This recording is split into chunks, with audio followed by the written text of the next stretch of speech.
Kali ini saya mau bicara tentang distorsi terbesar dalam perjalanan hidup. Ternyata selama ini saya pikir saya melakukan apa yang disebut perjalanan spiritual, perjalanan jiwa, perjalanan spirit. Ternyata enggak. Ternyata ini adalah perjalanan ragawi. Yang ingin mengalami adalah fisik kita. Karena jiwa kita itu sudah melakukan ini selama miliaran tahun dan dia hanya perlu data tentang realita konstruksi ini.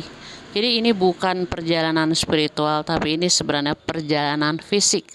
Maka yang harus kita lakukan adalah kita harus benar-benar mengenal kekuatan fisik kita.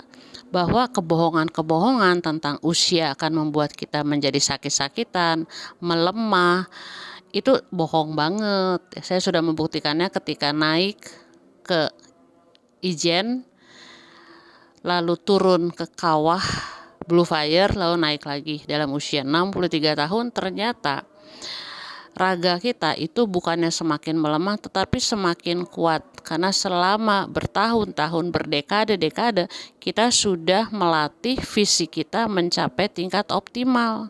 Nah, lalu apa yang terjadi dengan penderitaan dan penyakit?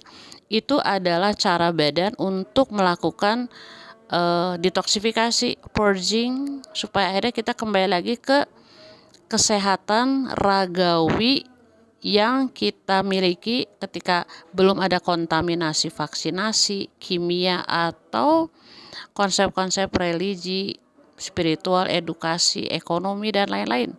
Jadi ini adalah perjalanan ragawi, dan Baba tahu bahwa kalau ini didengar oleh banyak orang, maka orang udah gak suka lagi karena gak percaya bahwa masa sih ini bukan perjalanan spiritual.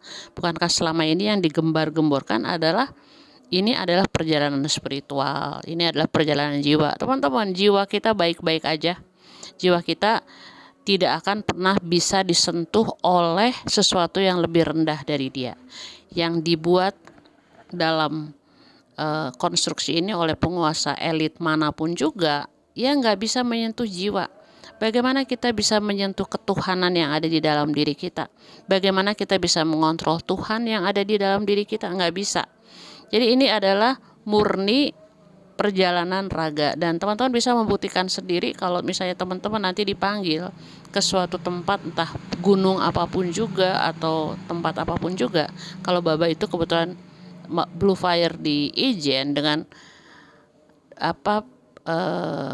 medan yang sangat-sangat berat, ternyata nggak ada hubungannya sama usia linier, mau tua, mau muda, mau anak-anak. Kalau memang